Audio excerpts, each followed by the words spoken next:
Hello and welcome to this lecture on the power of RAF organisational culture. I'm Dr. Harry Rafal, I'm the historian at the Royal Air Force Museum, and thank you all very much for joining us. Tonight we have people joining us from Chicago, Como, and even Crewe. So wherever you're joining us from, very good evening and thank you for being with us. Today we have our lecture being given by Air Commodore Fin Monahan, OBE, DFC and PhD. Fin joined officer training in Cranwell in 1991, following 3 years of service on East Lowlands University Air Squadron. In 2006, during one of 3 tours of duty in Afghanistan, Fin was awarded the Distinguished Flying Cross. Fin gained his PhD while studying the topic of tonight's lecture from the University of Birmingham in 2018. Fin was Commandant of the Central Flying School from 2016 to 18, and is currently the head of Doctrine, Airspace and Cyber at the Developments, Concepts and Doctrine Centre at Trivenham. So I'm really pleased we've got Fin with us tonight. It's a fantastic topic. His PhD is excellent as well. So I'm going to introduce Fin to the screen now. Get Fin up. There we are, Fin. You're with us. Okay, take us away. Thanks very much, Harry. Well, Harry, are you able to make the slide screen a little bit bigger? Super, that's marvellous. Thank you very much for that kind introduction, Harry, and thank you very much for inviting me along to talk. And to everybody who's joined, it's a real pleasure to be able to do this. I did my PhD in 2018, and it's something actually that's been a lifelong event. Harry's spoken a little bit about my background, but to give you a little bit more information, the reason I became interested in organisational culture of the RAF really started when I walked into Cranwell for my very first day. And we have all sorts of rules and rituals in the Royal Air Force that hit you in the face when you first arrive. And there was a US Marine who described being in a military organisation a little bit like being in a monastery with guns. And I think that's something that actually rings true, because there are so many processes and practices that we have that do reflect an organisation a little bit like a monastic organisation. And yet, once you've been in it for a little while, it just all makes sense. So throughout my career, I've been embedded in other military organisations, and this feeling that I was in a culture when I went on exchange to New Zealand, I did my staff college in India. I was embedded with the Americans for a couple of years. I was on a multinational squadron in Belgium for 3 years as well. And in all of those, I started to sense different organisational cultures, subtly different sometimes, and sometimes really quite dramatically different. I flew off the aircraft carrier as well. And in there are 9 decks of different cultures and subcultures, different language. And anybody who's read Jack Speak will know that there's a very rich language in the Royal Navy. So it really became very, very interesting to me. And in time, I started to study it and read about it, and then eventually was asked to go and do a PhD at Birmingham. And it was a fascinating topic. So I'll take you through that. So next slide, please, Harry. I'll take you through where where I really want to get to with this is that organisational culture it's important. So we'll define it. I will go into a tiny bit of organisational cultural theory, and this is for the academics out there, but also it's useful to anybody really, because it helps you understand how cultures, and this is any culture, forms. Then we'll establish why it's important, and then we'll get into the history side of things, which is to examine the origins of our organisational culture. Notionally, my PhD was from the time frame 1918 to 1945, but I actually reached right back into the history of the Royal Navy and the British Army.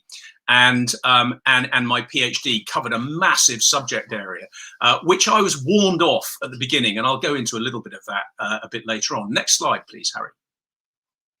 So let's have a little bit of a look at the definition of organisational culture, and it'll set the frame for what I'm talking about this evening. So next slide, please, Harry.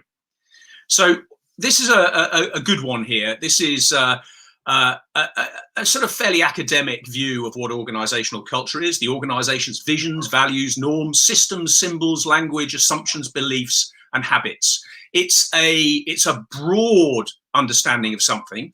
But let's look at something that's a little bit less academic. So next slide, please. the way we do things around here, this is brilliant. This is how an aviator starts to understand things, like me. I like things to be simple. Came from Drennan. Really, really nice. Organizational culture is quite simply the way we do things around here. And organizational culture really is, it's virtually everything we do. So all of the processes and practices that we have, the rituals we have. And we'll go into that in a little bit more detail. Next slide, please, Harry. I worked quite a bit with Charles Kirk. He wrote a fabulous book called Red Army, Green Machine, and looked into some of the ways the army culture works with the structures that the army has, but also looked into the unwritten rules that the army has. And he came to the conclusion that culture is massive, it's shared and exists between the ears of the people. And so that the people actually own the culture, but also they direct where the culture goes, and subconsciously as well. And then he also pointed out that we all belong to different groups and that we're constantly trimming our behavior accordingly. And that's actually very important, because as we move from culture to culture or subculture to subculture, we need to understand that. So as leaders in the military, we need to make sure that we're trimming our behavior, trimming our language as much as we possibly can, so that we understand it. And this is why organizational culture starts to become important for leaders. Next slide, please, Harry. So why is organizational culture important? Next slide, please. It was described by as being the bedrock of military effectiveness, and this really is quite important. And next slide, please, Harry. And then English goes on. English is a Canadian academic, and he goes on to say that history has shown that even when military forces have had access to the same technology, whether they developed the doctrine to use the technology effectively or not, was largely a function of each force's culture. Now, that's all well and good, and you do see across the literature a lot of statements a bit like this, in which people have got to grips with organizational culture. But the snag with it is that there's been very little qualitative data or quantitative data that actually backs up these statements. We sort of know that it's really important. I knew intuitively that my culture was important, and that our culture is the bedrock of our fighting power. But are we really able to get at that? Well, Fowler in 2018 wrote a fabulous PhD in which he correlated battle outcomes to various cultural traits of military organizations. A lot of them were from World War II, but it really is the first attempt, I think, by someone to actually highlight the real effectiveness of organizational culture. That is an exciting piece of work in this area. Next slide, please, Harry. And then Murray wrote that military culture may be the most important factor, not only in military effectiveness, but also in the processes involved in military innovation. This is really important, which is essential to preparing military organizations for the next war. Now, I'm sure that many of you out there have always have heard over and over again that militaries have a bit of a tendency to fight the last war. And this is where our organizational culture is really, really important, because we in the Royal Air Force at the moment, in the British military, we're actually at a crossroads. There's all sorts of new technologies coming into the Royal Air Force today, and we can actually take a little bit of a look back in history and look at the Royal Air Force as it stood up, and the culture as it stood up, as it took in new technologies. It's massively important to make sure that the culture matches what we're about to do. And our culture allows us to do that, but equally, our culture can hold us back from doing that. More of that later. Next slide, please. So what is RAF culture then? Well, we've got uniforms, we've got symbols, rules, orders, publications, language, buildings, habits, and bad habits. It's not all good stuff. And it's an enormous subject, and I'll just mention my PhD methodology. I used a model because it was such a big subject. I needed something to hone me in on a certain area. I needed to be able to narrow down what was really important. So next slide, please. So I looked at a model. Now, this model was actually inspired by Shine and Kirk and Hofstadter, so some real heavyweights in the organizational cultural theory world. They quite often refer to culture being a bit like an onion. Well, I thought, well, you know what? Actually, it's more like, for me, the roundel, and of course that really gets to the heart of who I am and what I think. So I used the roundel, and I split out. Most of them talk about 3 rings of culture. Well, I think there are actually 4.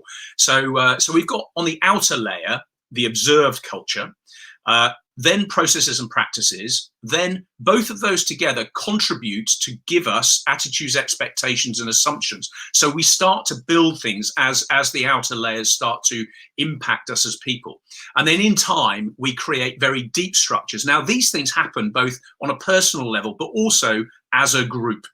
So let's, next slide, please, Harry. I've given some examples there of the things in all of those layers. So if we start with observed culture, we've got things like uniform, the roundel, the ensign, our buildings, which I inadvertently ended up doing a whole chapter on in my PhD, really important to the RAF's culture. More of that later. Medals, but then we also get into the unofficial side of things. So our slang, that's something that is overt, that we see really easily. Unofficial badges, uniform alterations, uniform abuse. These things are very, very clear to see, very easy to see, but they're really just the tip of the iceberg of what our culture is. Then the next layer in, we've got things like drill, SROs, dining in nights, we've got doctrine, we've got saluting, we've got punishments, and we have a whole punishment system, of course, in the British military. Official rituals, but then we get into arrival ceremonies, unofficial mascots, hijinks, and some of the bad things that we do as well, some of our bad rituals. And these are things that contribute to life in the Royal Air Force, and they have good and bad consequences. And then we have attitudes, expectations, and assumptions. So there I started to identify in the period that I was looking at, respect, integrity, and discipline were overt in the Royal Air Force. But then also things like cynicism, humour, affected nonchalance was actually massive certainly in the very early period of the Royal Air Force. But then it still endures today. You know, this nonchalance of people as they face danger, really, really important. Resourcefulness is something that is clear and present in the Royal Air Force of yesteryear and today. And can-do mentality, again, can do. We always do our best. You know, this can-do mentality is very, very important part of our culture. But it can also be a bad thing, because that's where we start pressing things too much. That's where we overextend ourselves. That's when we start to ask too much of our people. And then we get into deep structures, and the things that I identified were selflessness, courage, loyalty, independence, the independence of the Royal Air Force, central to how we think and who we are. And then early on, the idea of air-mindedness was introduced into the Royal Air Force, and that's an enduring feature that we see today. And then I identified 2 really key traits in the Royal Air Force: the aviator identity and a technical mindset. And I'll come back to those a little bit later on. And then nonchalance is again in at that centre spot there. It really is important. Next slide, please, Harry. Now, all of these layers have a dynamic influence on each other. So the outer layers are impacting the inner layers, and equally, the inner layers are placing pressures on the outer layers, and that's how culture starts to change. Next slide, please, Harry. So we have external cultures. So you might have your attitudes, expectations, and assumptions that start to be influenced by external culture. They, in turn, start to have influence on the processes and practices, for example. And a good example of that is recently the external pressures of broader society. We now have the beard that has come into use in the Royal Air Force despite having 100 years of being clean shaven. That's a good example of a cultural change that has been influenced by external factors. Next slide, please. Next slide, please, Harry. Thanks. Right, so we have 2 sides of culture. We've got the espoused culture. Oh, can we go back, please, Harry? Sorry. Double tap. Espoused culture is the culture, the officially endorsed culture of the organisation. So that's the culture of the leaders, the rules, the regulations. And for the Royal Air Force today, for those of you that are serving, Air Publication #1, the ethos and core values of the Royal Air Force. That is the document in which the Royal Air Force is telling you how they expect you to behave. But then we come to the other really important part of culture, the culture in practice. So that's the culture of the people of the organisation. That's the culture that those of you who are serving today, and those of you that have served in the past, all of the things that you do contribute to culture constantly shifting, and you own it and you contribute it to, so you react to the framework that the leaders have put in place. But then as you react, the culture starts to change. So next slide, please. That happens through a period, a theory called structuration, or a process called structuration. Now, this was produced by Giddens, and there are many different theories about how cultures form. So this isn't the only version, but this is quite a good one. It's a circular activity. So you have an action. So something happens, somebody does something, then there's a consequence. That becomes accepted by the group. That becomes a rule. But then that activity then probably morphs as somebody takes another action. Then there's a consequence, and then there's an accepted consequence. A really good example of something that might happen is in a hangar. Because the team is so focused on getting jets ready to go flying, then someone who is spannering aeroplanes may think, well, actually, I know a quicker way of doing this, and steps outside the regulations for doing something in the hangar, for let's say for putting an engine back in place. That the consequence of that is actually has a discussion with his or her mates and says, well, you know, actually this was much quicker. That becomes accepted by the group as people say, yes, it was much better. But then rather than go back in and get the air publication changed, they just start doing it on that particular squadron. That then becomes a rule amongst that group of people. The action is, well, actually, you can do it even faster by doing X, Y, or Z, and then it becomes ingrained. And they've stepped outside the normal way of doing it. It's actually a good thing, but has it really been checked? And this is sometimes where we get things that can go wrong. Same thing with illegal low flying, for example, or when we have bad activities that happen, bullying, harassment, it becomes something that becomes ingrained. Equally, good things happen through this. The wings is a very, very good example of that. The introduction of wings was something that was unofficial, drawn up by Sykes, and the consequence is it was a prized thing because people really did value having the wings. Actually, it was something that was put in the wrong place on the Royal Flying Corps uniform. Shouldn't have been on the chest. It should have been on either the shoulder or the forearm. But it becomes accepted. It becomes a rule. And actually, then it enters into officialdom. And then, funny old thing, years down the line, we see that virtually every air force in the world carries wings on their chest. You'll note that the Navy still carry their wings on their sleeve, where actually that's where the Royal Flying Corps wings should have gone in the first place. But you can see that that's how structuration works. So next slide, please, Harry. So you'll be pleased that is now officially theory over and done with. Let's get into the history, and this is the exciting bit. So next slide, please, Harry. We'll have a quick look at the legacy of the Royal Flying Corps and the Royal Naval Air Service. Then we'll look at a seminal 1919 memorandum. And in all of this, I'll draw out a few really interesting bits and pieces from my research. Next slide, please. So we have a legacy. We came from the Royal Flying Corps and the Royal Naval Air Service. So on the left-hand side, you've got Souter, who commanded the Royal Naval Air Service after it had split away from what was nominally well, in fact, it wasn't nominally, it was a joint organisation. So originally, the Royal Navy and the Army were part of the Royal Flying Corps.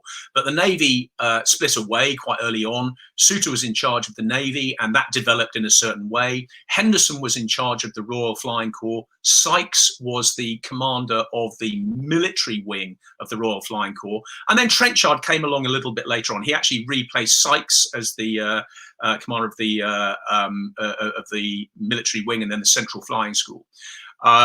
And Trenchard actually, we'll come back to him a little bit later on, but there was a big spat between Trenchard and Sykes. And it's a little bit disappointing, and in my research, to find that Trenchard actually wrote Sykes out of the historiography of the Royal Air Force in large measure. And Sykes was actually brilliant. Next slide, please. Very early on, Sykes recognised this. All was new, and there had to be developed a new spirit. And for spirit, I'd like you to think culture here, combining the discipline of the old army the technical skill of the Navy, and the initiative, energy, and dash inseparable from flying. So we've got three things going on here. He's recognized spirit, and this was actually of the era. People were particularly taken by spirit and culture, and making sure that the people element really was front and center of everything they did. And this was true for the officer cadre right the way across the Army and the Navy at the time. He recognizes that they need discipline and some tradition, and he's talking about the old Army, but this technical skill of the Navy is something actually quite inspirational for an Army officer, and you've got to think about the big difference between the Army and the Navy at this point. But he's also, and let's come back to technical a bit later on, he then looks at initiative, energy, and dash inseparable from flying, and in there you get a sense already of chivalry and romance that will become a big factor in this new exciting bit of technology that's just been introduced. Next slide, please. So let's look at some of the things that actually came out of this. So those of you who've served or are serving, if you look at the uniforms on the if you look at the officers' uniforms, you'll see that the buttons on a number 1 uniform look incredibly like the Royal Naval Air Service buttons. The officer's cap badge looks incredibly, that one there is the Royal Naval Air Service one. It's almost identical to the RAF one. On the junior ranks uniforms, still today you will see that red symbol that was a Royal Flying Corps one, although it was then changed to blue for the Royal Air Force. And then we have a uniform which is an Army uniform. It actually predates the Royal Flying Corps uniform. This is a Boer War uniform largely, and somewhat disappointingly, they didn't go for the maternity dress when the Royal Air Force was formed, because the maternity dress thought out by Sykes was really, really well conceived. It had no buttons on the front, so you wouldn't get caught up in the wires on a biplane. However, the uniform that falls is initially khaki, and then it ultimately becomes blue. Now, there are lots of theories out there about the blue uniform, and there's some lovely mythology about the blue uniform being used because there was some spare material after the Bolshevik Revolution. Now, in actual fact, in all my research, I was hunting for that. If there's somebody out there who has that, please do come to me. However, I've got some fairly conclusive evidence that that is actually mythology, and that I've got an order form that's in the National Archives, which actually is fairly bland, I'm afraid.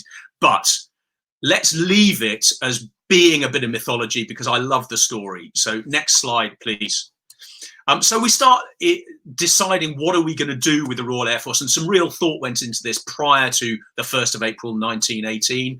We see, how are we going to salute? Well, this is largely an Army salute, but this is the kind of thing that really takes up an awful lot of energy as we're getting towards the initiation of the Royal Air Force. Of course, at the same time, bear in mind, there is a war going on, and the people at the front line are actually delivering in spades. Next slide, please. So whilst this war is going on, there are all sorts of letters being written all over the place to Oxford and Cambridge and to various other institutions. And we start to wrangle with what on earth are we going to call these people? And what are the ranks going to be? And there's some absolutely fabulous stuff in the archives there that you can see. They looked at Greek ranks, they looked at Roman ranks. So I could maybe have been a centurion if I make another rank, which I think would really please my children. They looked at bird life. They looked at things like 13th and 14th century old English medieval ranks. So you can see some brilliant ones there, like centenar and constable. But then we actually, and then the other ones I like are Ardian, first Ardian, second Ardian, third Ardian. They're superb. But we actually settle for things that are quite recognisable. It's a mix of largely Royal Navy ranks for the officer cadre and largely Army ranks for the non-commissioned cadre. And actually, there's some quite sensible stuff going on here, because there are some choices made to make sure that for the other services, that the Royal Air Force is recognised as a military organisation and people will understand where they're docking. So sadly, I will never become a centurion. Next slide, please, Charlie. Clearly, the various tailors start getting in on the act, and we see RAF uniforms coming to the fore almost immediately. And there are some significant changes early on in the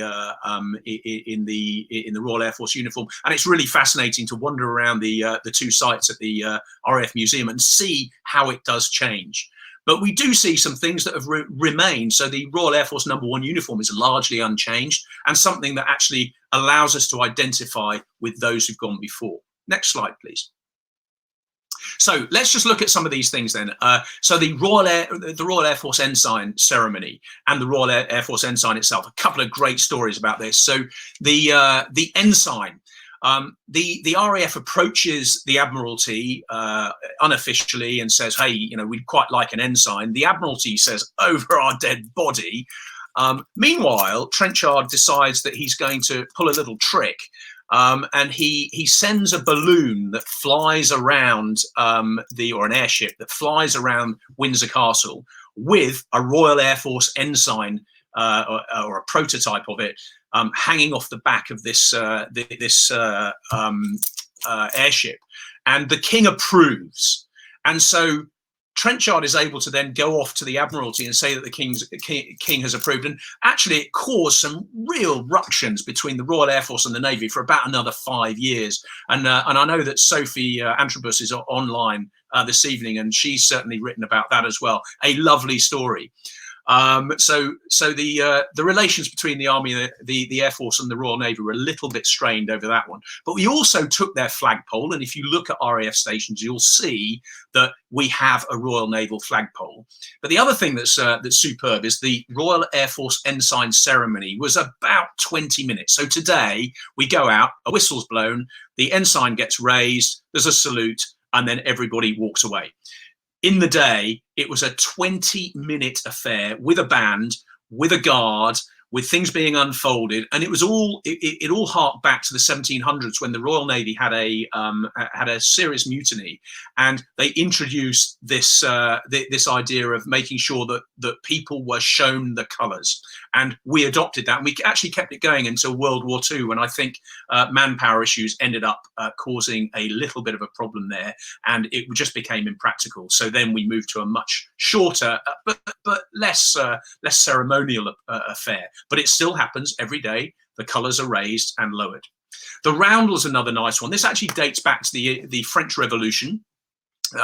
If you in your mind just think of the uniforms that they wore in the French Revolution, they had a cockade, and the cockade was a red, white, and blue circle, and the French then ended up using that as a motif, and that goes on to their aeroplanes. Meanwhile, in World War I, British aircraft are getting shot at by their own troops as they go backwards and forwards across the line at dawn and dusk, because the Union flag looks remarkably like the German cross.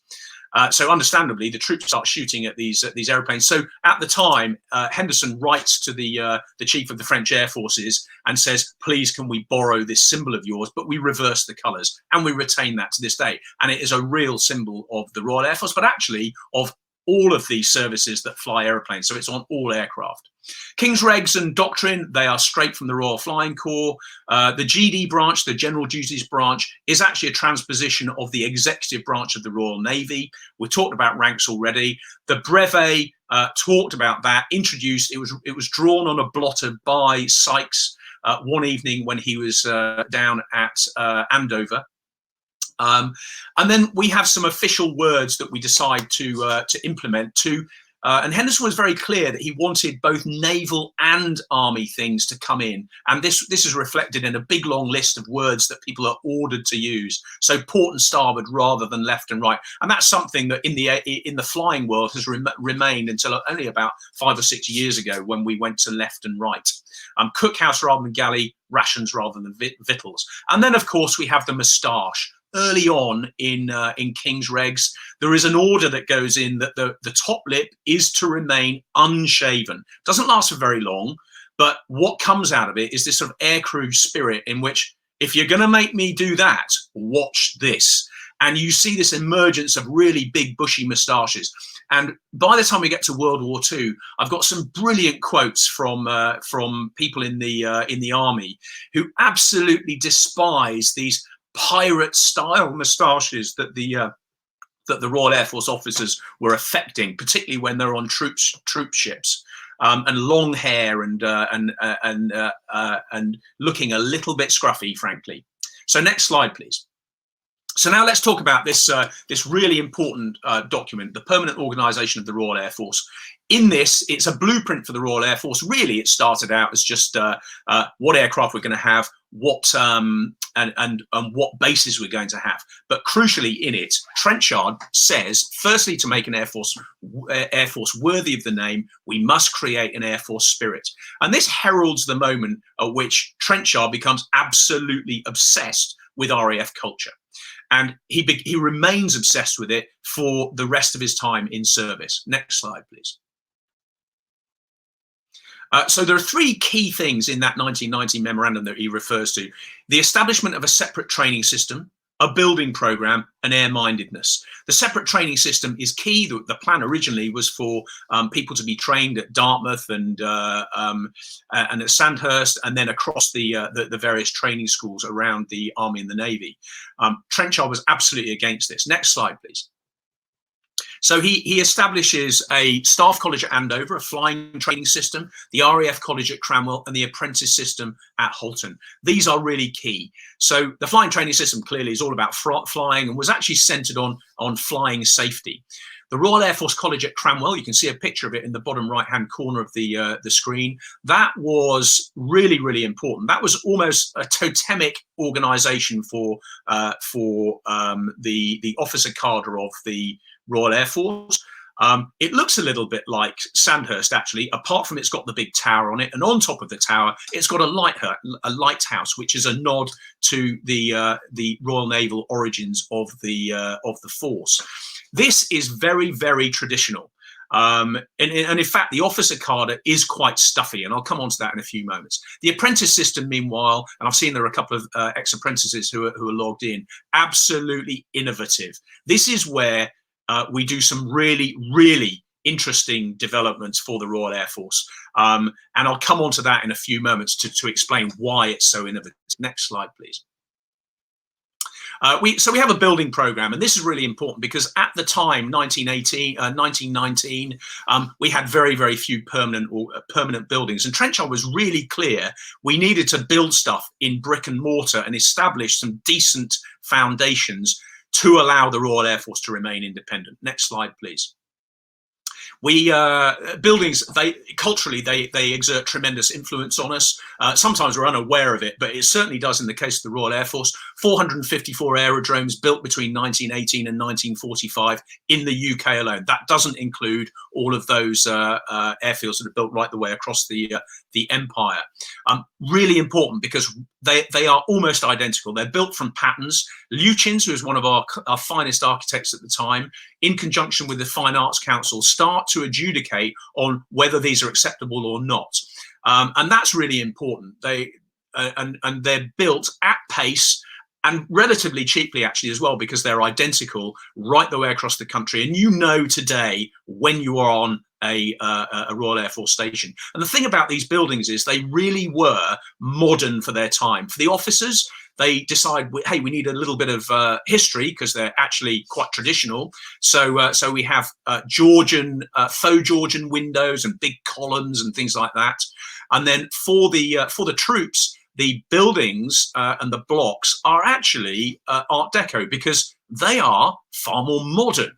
And that's what they're looking at, and this is all articulated in the So a good example is for the development of the officers' messes. They talk about them being like a gentleman's country club. You know, this is real comfort. So the result is we have functional fighting bases, very, very well thought out, but they're comfortable and they're modern and they give a very strong cultural identity. And across all of these bases, you see eagles and you see dates and a real sense of this is a new organization. Bear in mind, we could have just had flat roof buildings actually, and it could have been very, very functional. But when you actually look at what was done, it's quite impressive. Next slide, please. Another thing that really is emphasized in that document, in the 1919 document, is this thing, air-mindedness. New, thought up by Trenchard. And he recognizes, or he and his staff, I should say, recognize a need that we need to really build this air power thing. And so internally, we've got a separate training system that clearly starts to develop these air-minded individuals. But then externally, we think, you know, we really need to influence some of the movers and shakers. So in the 1919 memorandum, he refers to university air squadrons and building this cadre. And the first one is Cambridge University Air Squadron in 1925, which I'm very proud to say I was the commanding officer of a few years ago. And then we also have the aerial pageants. These are huge. This is the beginning of the the air show circuit in Great Britain. The aerial pageants are established. They block roads. They're so well attended. So all around Hendon, the roads are blocked, but they're a really good way of influencing the public and telling the public this is what air power does. And they put on some amazing shows over the years and really went to town, you know, building whole villages and demonstrating what they were doing out in the northwest frontier provinces. So that is real influencing of its time. Next slide, please. So this 1919 memorandum, this is a quote from one of our former chiefs. And he said, Trenchard's far-sighted memorandum setting out the framework for the post-war Royal Air Force became one of the most constructive plans for air power ever. Absolutely agree. But actually, I agree that culturally, this really did set the framework for the Royal Air Force, and you can see it playing out. And if you actually compare that memorandum to some of the work in cultural theory today, it ticks all the boxes. It's actually inspired.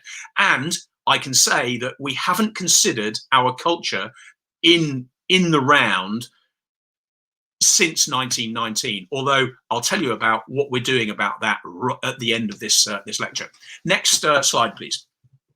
So the espoused culture, so that's what they've set up, developed an RAF with all of the apparatus of a traditional military organizational culture with symbols, processes, practices, orders, rules, uniforms, and buildings. But cast your mind back.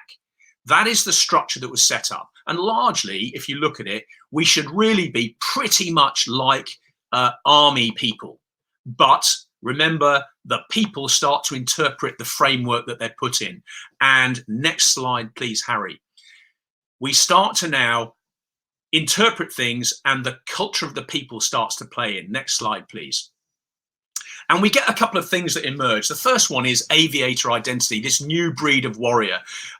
Just look at those pictures. You can see in those pictures a whole load of things that actually conform with our view of what the early aviators were like. There's chivalry, there's romance, there's this idea of aerial jousting going on. Now, this is quite interesting because actually this is something that is a constructed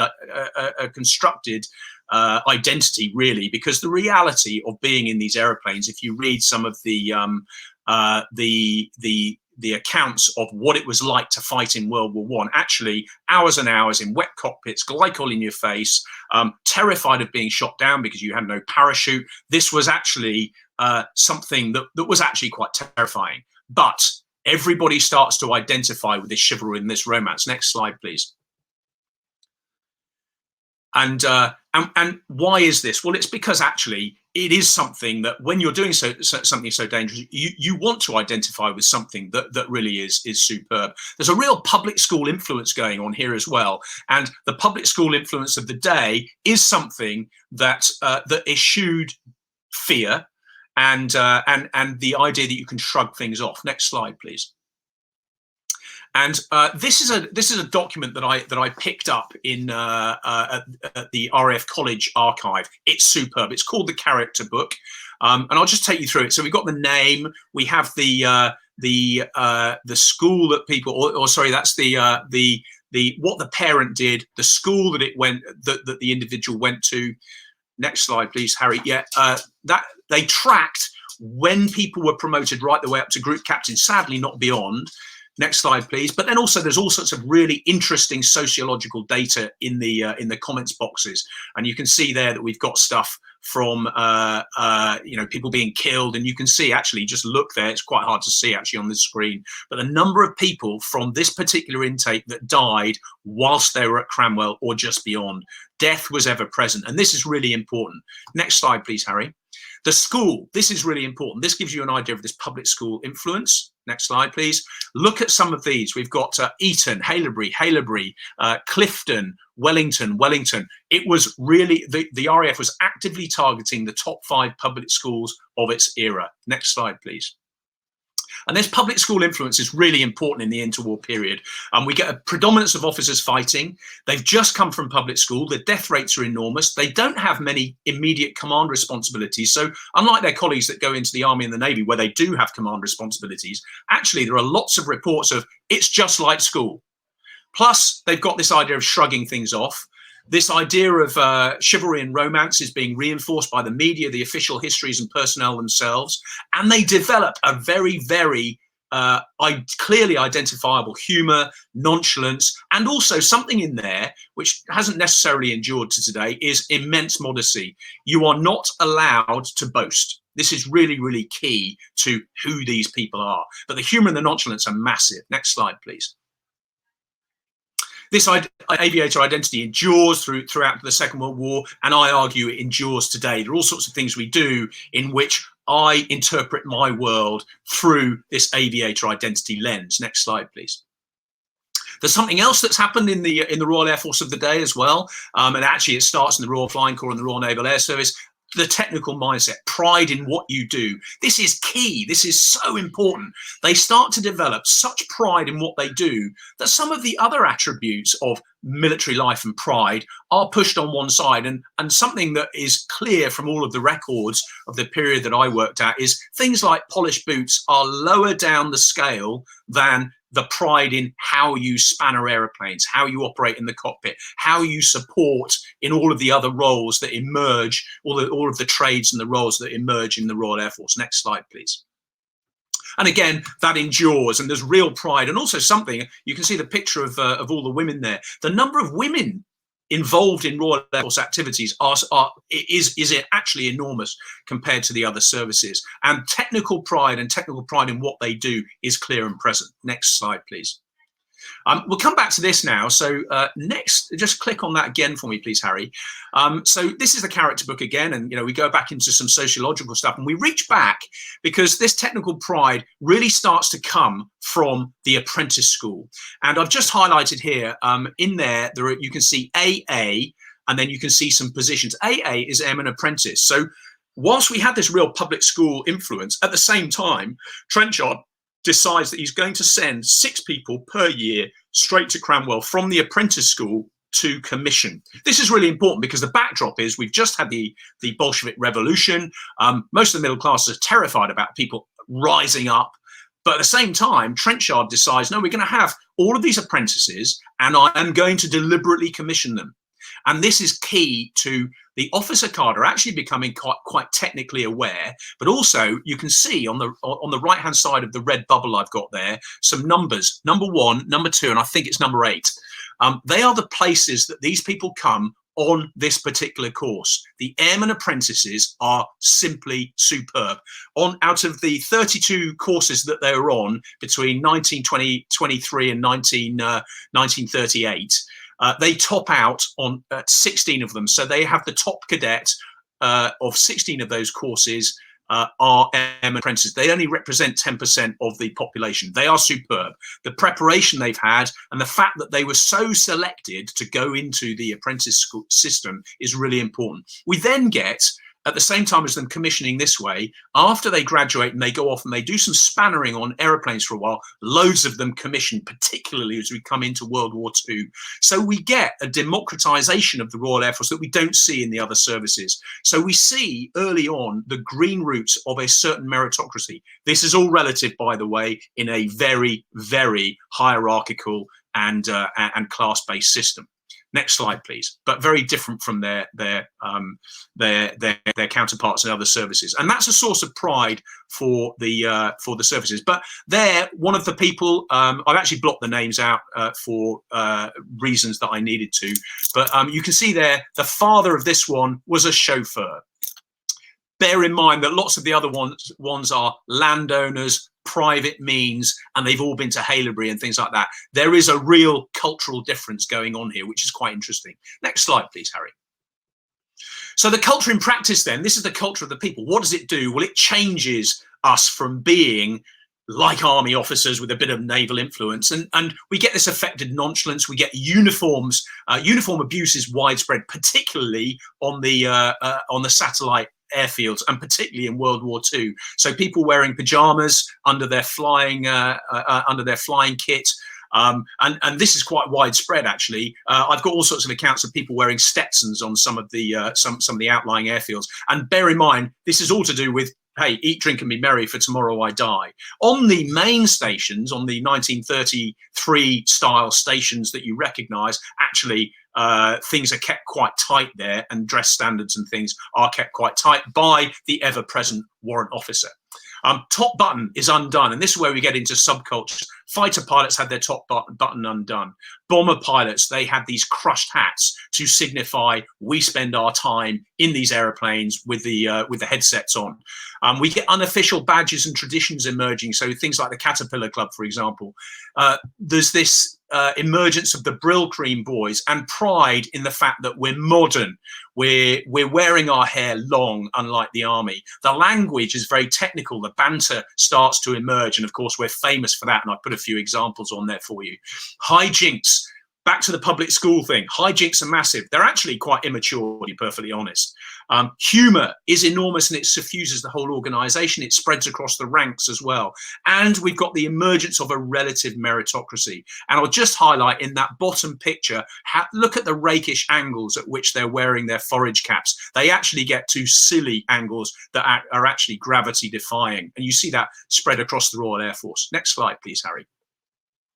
Humour is massive. There's Pilot Officer Prune. It was a staple during World War II. Next slide, please. But this humour is also condoned at the very highest levels. And I point you towards Enemy Coast Ahead, which is Guy Gibson's book. It was an official release by the Royal Air Force. In it, you will see all of the hijinks that they got up to, some real abuse of aeroplanes and what they were doing with them, stealing a wing commander from Digby, for example. And Bomber Harris completely condones their activity. And in fact, in his foreword to Enemy Coast Ahead, he talks about the idea of sitting, eat, drink, and be merry, for tomorrow we die. And if there is a Valhalla, then they are surely sitting above the salt. This is really important because, of course, Harris was a World War I veteran and an aviator. Next slide, please. So the culture of the people, what did it do? Well, the aviator identity and technical mindset proved to be very powerful interpretive forces, and they added to and morphed the espoused and traditional cultures put in place by the leaders of the Royal Air Force. Next slide, please. So the modern day, so what? Next slide, please, Harry. Our culture is our strength. It really is the key to ordinary people doing extraordinary things.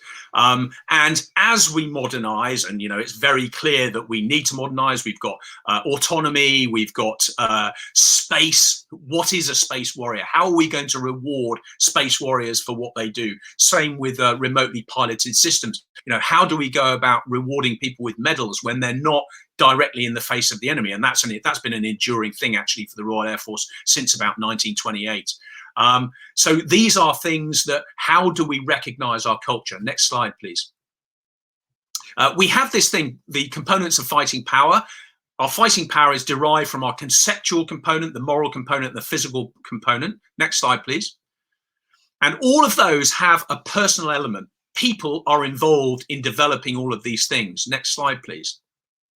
And all of those components contribute to how UK forces fight. And this is really important because our culture fundamentally is the bedrock of how we fight. And crucially, if you remember back to some of those references I made to that PhD that was written in 2018, not only how we fight, but how well we fight. And this is really important as we go forward. Next slide, please. But culture can also hold us back. So our culture is rooted in this Edwardian era. It can hinder innovation and modernization, and it can cause counter-institutional behavior as well. And we can very easily get stuck. So we need to really understand our culture. And at the moment, I've got a brilliant research project that's running, lots of things about to go out right the way across the Royal Air Force to understand our culture of today. But the whole point of that is to take us forward into tomorrow. Really, really important. Next slide, please. Because if we don't do it, then we get caught up in groupthink, self-induced performance pressures, shortcuts, breaches of discipline, systemic failures, and worst of all, bullying and harassment and offensive behavior. So our culture really can stop us performing as well as we might. Next slide, please.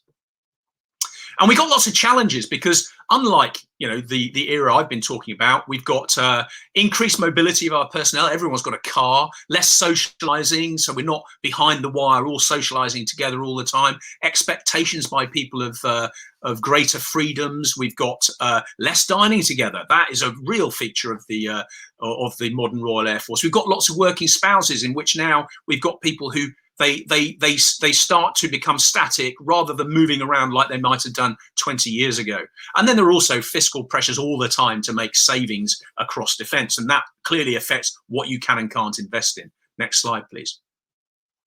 So I've talked about some theory, I've talked about some history, talked about the modern day. The crucial thing now that I'm looking at is, what do we need to understand? What are the sacrosanct parts of our culture that we need to retain? And what are the things that are actually holding us back that actually we should dispense with? So that's where I'm looking now. And now over to the team for questions.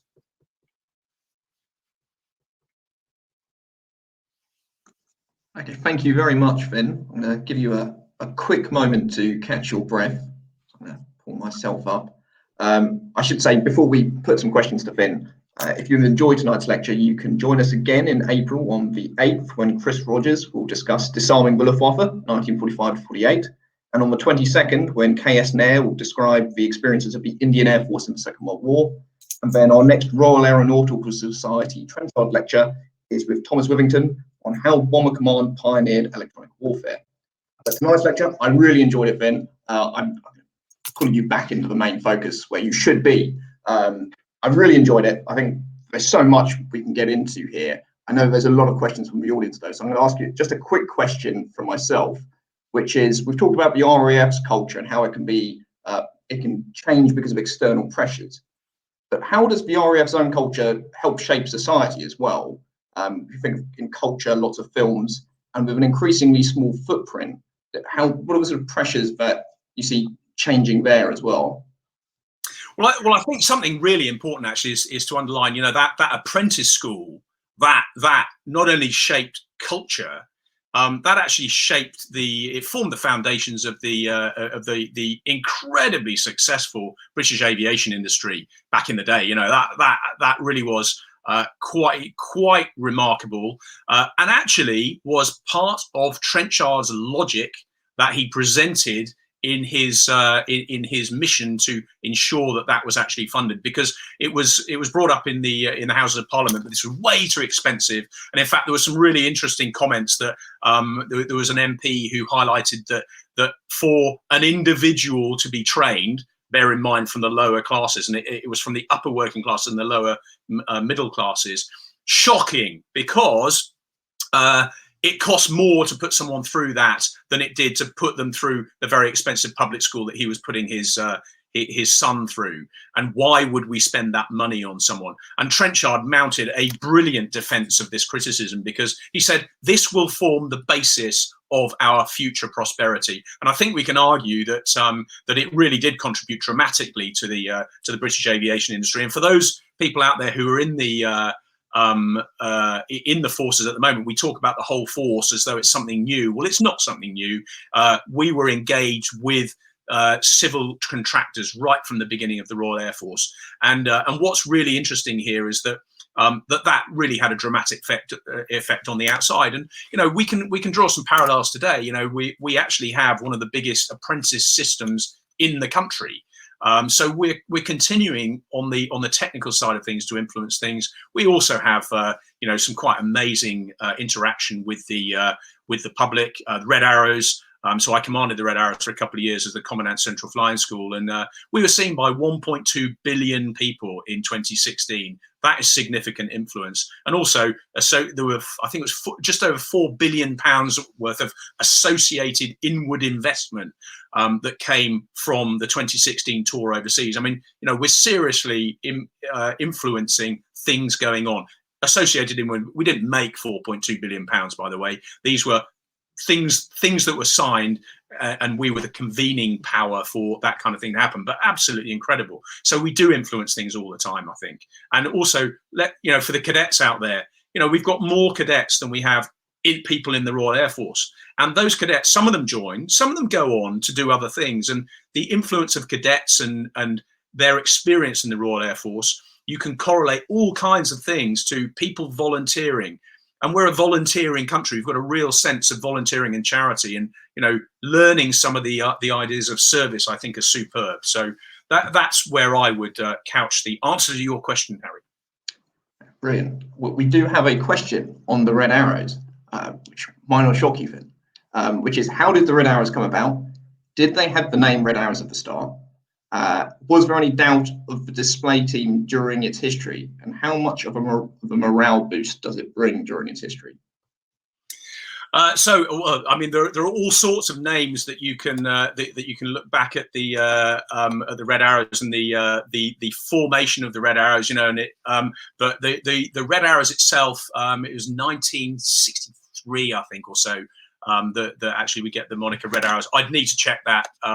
And actually, disappointingly, I don't have the date at my fingertips right now. Has there been any doubt about the Red Arrows? Yeah, I mean, the Red Arrows, it's a constant question that goes forward for consideration when we do all of our reviews. But I think, that figure I gave you a little bit earlier on just highlights the value to the nation of the Red Arrows. So in addition to doing all of the stuff that we do around the country, going and displaying at beaches and air shows and all the rest of it, it's a real morale boost for people in the country. I think, people genuinely love the Red Arrows. But then the prosperity that it brings through these tours, and there was one to the United States last year. I did a second one to the Middle East. I mean, it seriously is a national asset when we talk about the Red Arrows. And just something, one night just before a display, 2017, I think, over at Blackpool, I was just walking down the front. And there were three different people. This was the night before the display. There were three different groups of people that I overheard talking about the Red Arrows coming tomorrow. And to me, I was like, oh, this is brilliant. People really appreciate this. And so I think there's a real value there. And you can see that recently there was a very welcome announcement about that. I think there's something lovely when you serendipitously capture a moment when the Red Arrows has gone over, and the same for the Battle of Britain Memorial Flight. So the next question is, do we need to alter our organisational culture to attract the next generation of employees? Yes, I think that's absolutely true. I mean, now the thing is, organisational culture isn't static. It's always moving. And, I gave you that picture that we're getting external influences all the time. We're morphing ourselves all the time.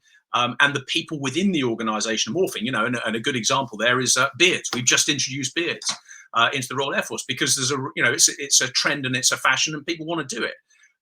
Now, there's been a big outcry about that from certain people, a lot of people who are outside the service. But you know what? And actually, I would just like to point you to a sub-chapter of my PhD, which preempted this particular discussion, in which I just highlight that facial hair is just a fashion. And if you look back through military history, the British Army, who are clean shaven today, the British Army used to wear beards in the Northwest Frontier Province and in Crimea. We've worn beards at various stages. In Afghanistan, the British Army were wearing beards. So it's just a fashion. But there are all sorts of changes that we need to make because we're more, without a doubt, we need to make. And that's why I'm doing this study, because I want to get to grips with what are the things that we really need to keep as sacrosanct. Because it's very easy to start adding up all these things as we go along and keeping them and spending money on them. And if you don't really understand what the value is, and if you don't really understand why you're doing them, then you're doing blind investment. And as I say, rooted in the Edwardian era, there are all sorts of things that many people on the call will recognise as pointless red tape, we need to eliminate that kind of stuff. We need to progress. We need to become more modern, and we need to make sure that we take on these new technologies, and we do so with gusto, like the people who did in 1918, because they really did jump into it. And just go back to those words that I gave about Sykes. You know, he recognised the future, and we need to make sure we recognise that as well. And we are doing so as well. You know, the fact that they have agreed to fund this project of mine is just brilliant. You know. Thank you very much. Great answer. Okay, so how much of a clash of generations may impact us moving forwards? And I think you've touched on this just now. Well, look, I'm 52 years old, and it's interesting. I'm 52 years old. I'm one of the grey-haired old people, and I have a certain cultural blindness. I guarantee you of that. There are things deep in the red part of that roundel that I showed you earlier on.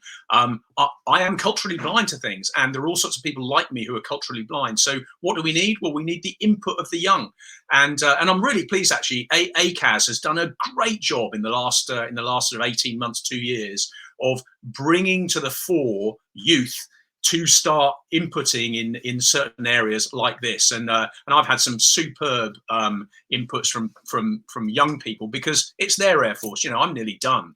It's the Air Force of tomorrow that we need to be looking after, and you know, and you do get some people. You know, people are afraid of change as well. You know, and so as you do it. As you make changes, you need to make sure you bring people along.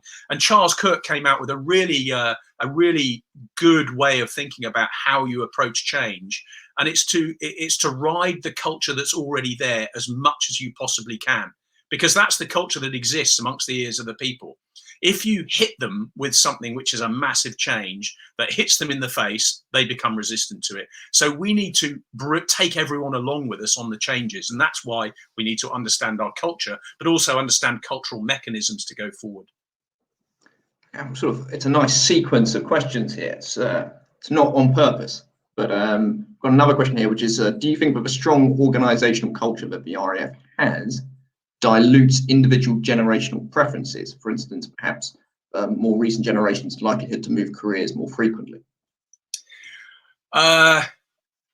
We do have a very strong organisational culture, and we do have some, you know, and hopefully I've highlighted this, you know, these things that are rooted in the Edwardian era, or indeed, you know, in the 1950s and 60s, you know, some of the structures, some of the organizational processes that we have, you know, they display some of the very worst aspects of office politics, or bureaucracy, you know, and it's really interesting, actually. There was a chap called Sustas who did some really interesting work on military organizations, in which he looked at militaries and paramilitaries. And there was one side of the organization, which was the operational side, in which you see really innovative activity going on.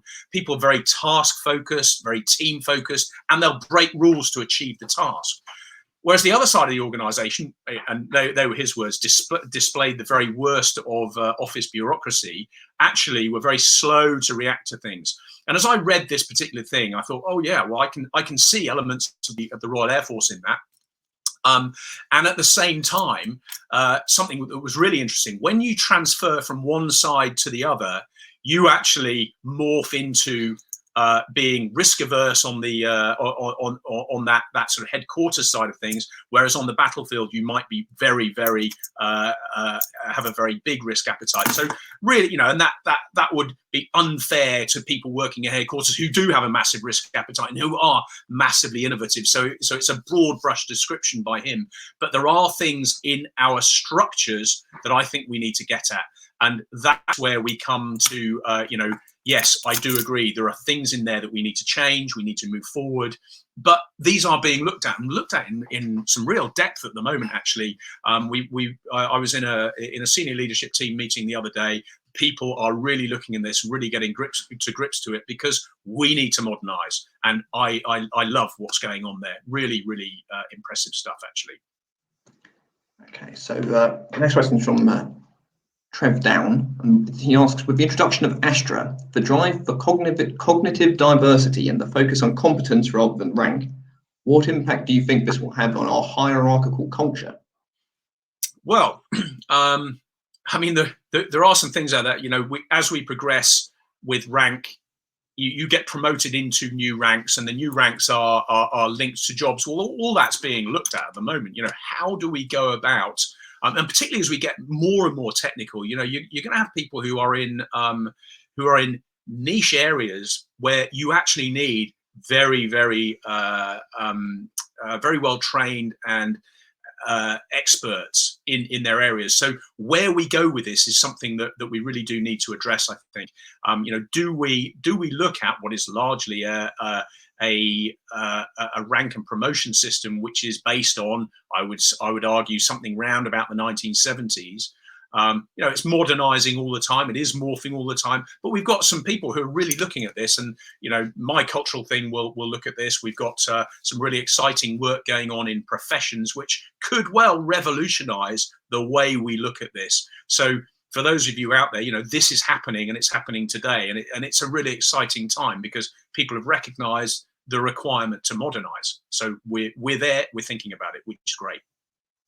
Okay, questions are coming in faster than I can put them to you, Finn. So the next one is from Sarah. How do we educate our personnel at all levels to find a balance between following rules and regulations and being compliant with expected behaviours and the cultural expectations you've described to bend regulations and to find new ways of thinking? Well, that's really interesting, isn't it? I gave a lecture this morning to some of the officers about leadership and culture, and there's something there that we need to understand, and this actually goes back to the basics of mission command. And any of you who know a little bit about doctrine, you know that is one of the central the tenets of our UK defence doctrine. It's giving command at the lowest level possible, and we have rules and regulations out there. They are very clear, but culture, there are people doing things all the time that don't necessarily comply with the rules and regulations that are there. And sometimes the rules and regulations are not catching up with what people are doing.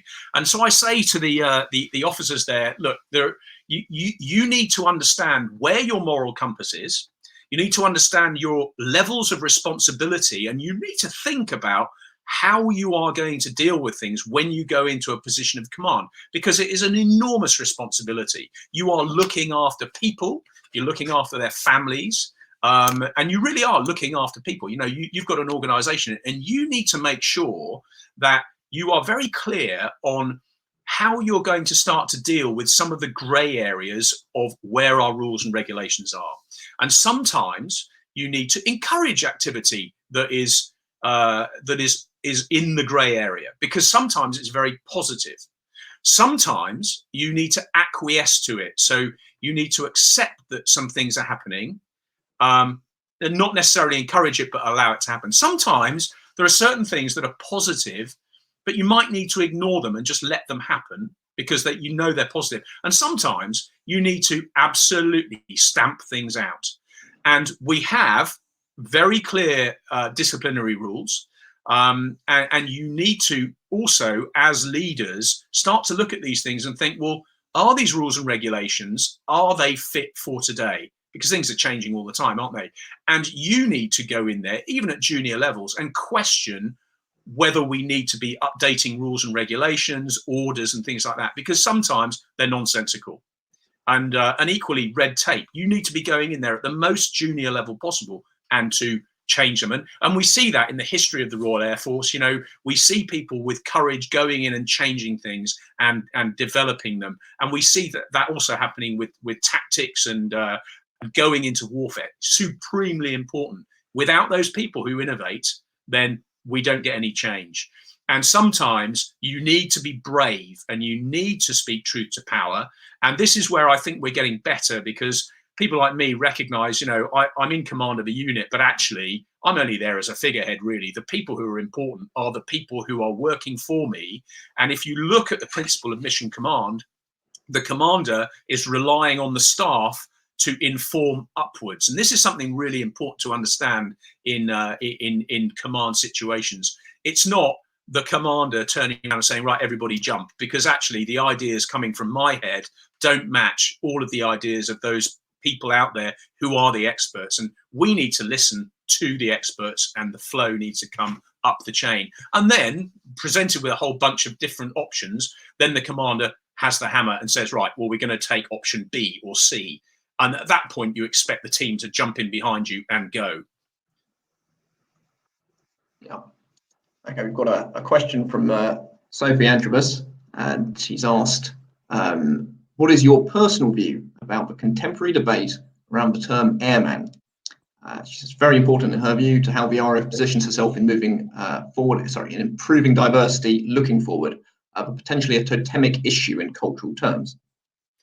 Sophie, great to hear from you, and great to have a question. I think you know exactly where I sit on this, Sophie. Let's get rid of words that cause any offence to people. So aviator works for me, brilliant.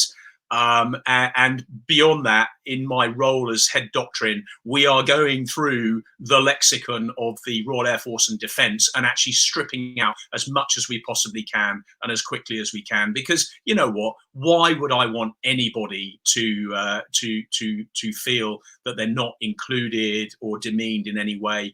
And you know, there are people, and I saw a question earlier on about influence from the outside, and are we changing too quickly and things. Well, you know, it's quite simple.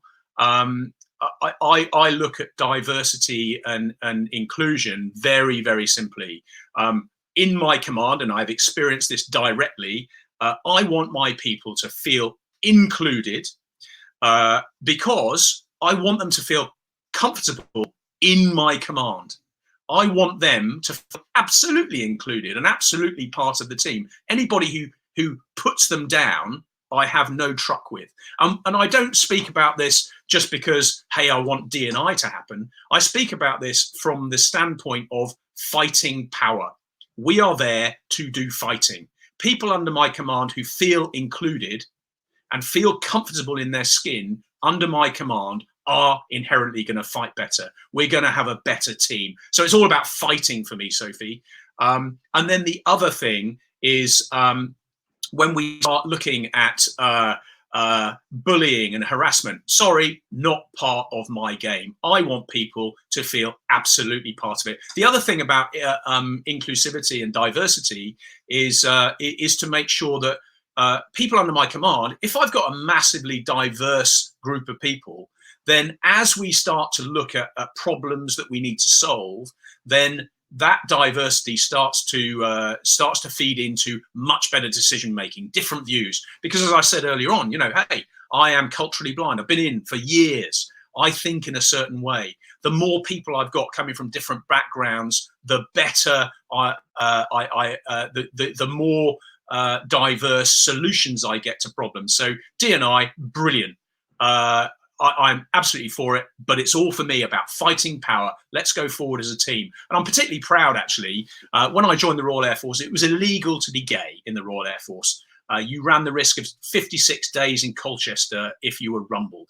And I came from a university where I had plenty of gay friends at university. And you sort of sit there, you know, and I arrived in this organisation. I thought, this is just weird. And so in 1999, there was a big announcement, and you know, I think there were certain people in the Air Force that thought the sky was going to fall in. Guess what? Nothing happened. I'm really proud to have commanded gay people, transgender people, and you know what? They've all been on my team, and we've been able to go forward together. And I'm really proud that we're one of the top 100 LGBT employers. And you know what? They're all fighters, and they've all been on my teams, and we've all gone to war together. Brilliant. So I really haven't got a problem with it, and I couch it all as fighting power. I think that's a brilliant way of looking at it as well, Finn. So we're going to move on now. So back to ASTRA. As a defence trainer, how do I encourage new NCOs to challenge when the existing powers won't accept challenge? Our new corporals are so forward-thinking, but it will be stifled by dominant leadership. Well, that's what we're trying to get at, really. And all I can say is keep speaking truth to power. Keep speaking truth to power. You've got a whole bunch of people up the chain of command who are absolutely set on making sure that we hear the voices. Certainly, I'm involved in various groups around the Royal Air Force in which I am listening to very junior people who are inputting things, and I think it's brilliant. That didn't happen back in my day. I would say to you, look, have a little bit of patience here. We can't do it overnight, but the mission is there. This is what we really want to do. Okay. So let's crack on through some of these because they keep on coming in, Finn. So did you notice recognisable cultures present in air forces with RAF heritage, such as the Royal New Zealand Air Force, India, and so Army and Navy language, etc., still used in the RAF when working with them? Yeah, absolutely. And I've just seen Colin Wood there from New Zealand. Kia ora. I served on 75 Squadron Ake Ake Kia Haha. Brilliant. I loved it. And you know what? It was a service in which I had a what looked like a Royal Air Force badge, but it had New Zealand symbology on it and Ake Ake Kia Kaha on the badge, which means forever and ever be strong. Within that organisation, I signed out on virtually the same sign-out sheet. My logbook was almost identical. The uniform was almost identical. The mentality was almost identical. But what was really interesting were the things that they did that were subtly different. The things that they did that they had kept, that we had ditched. For example, walking into a room of people, someone would walk in, stand there, salute the room, and then carry on with their business. Well, that's something that has kind of drifted out of the Royal Air Force, for example. But then equally, I was really proud and very sad, actually, at the disbandment of Number 75 Squadron in 2001 or 2002. I can't remember, around about that time. This was the Air Combat Force being disbanded in the Royal Air Force and in the Royal New Zealand Air Force. And I was part of a parade in my Royal Air Force uniform with my RNZAF colleagues marching in blue, but other members of the squadron who are Maori were in Maori dress with tahias, which are spears, marching together as a unit. And I just thought that was superb, really, really brilliant. Equally, the mess at Ohakia, almost identical to the mess at Coningsby, apart from slightly smaller scale and with a more of an Art Deco look to it. So, the architecture jumped in there for me. Similarly, Aussie, the mess was identical in Pierce as it is in Coningsby, for example. When I went to India, very, very similar. There are all sorts of things going on there. And I just point to the wings. This is something that Sykes did on a blotter back in 1912 or 1913. Virtually every Air Force around the world now wears wings on the left chest. These are things that the Air Force inspired. Sometimes there are things that I think there are other Air Forces, they've taken things forward and changed them, and they've done that for the better. Equally, there are things that we've done that are brilliant as well. Okay, I've got some questions which I think we've covered, so I'm gonna move down to this one from Luke, which is with all the standing up of cyber and electronic warfare capabilities at the moment, do you see history repeating itself with an independent cyber force? And what and how do you foresee this happening? Sorry, well, the question at the end. Yeah, I mean, we're looking at some brilliant things, aren't we? Here, we're looking at we're looking at cyber, we're looking at remote, and I've already kind of touched on these things. Our culture is changing, without a shadow of a doubt. But it's been morphing forever. But I do sit there. We've got a very, very good mate of mine, Paul Godfrey, who's standing up Space Command on the 1st of April. That does feel a little bit like, is this the Royal Flying Corps of its day as it was standing up? It does feel a bit like that, and he's been in some discussion with me, hey, what are the things I need to think about culture? And in fact, he read my PhD while he was out on operations just before he took command, or just in this process as he takes command. And we've had some good discussions about, hey, what are the things I need to be thinking about? And this is really, it really is important. Are they going to have a different uniform? What are they going to do? That's a joint unit. It's going to be based at RAF High Wycombe. Equally, as we go forward and we we do more and more remotely piloted stuff or autonomous stuff, how are we going to morph? And these are some of the questions I'm getting at in my piece of research. Okay, I think we've got time for one more question, and so I'm going to put this one to you, which is, as the modern military is now increasingly technology-led, what effect will this have on the human input? Who was that? Sorry, I didn't catch them. From Spud. Sorry. Spud, great Air Force type nickname. Well done. Okay.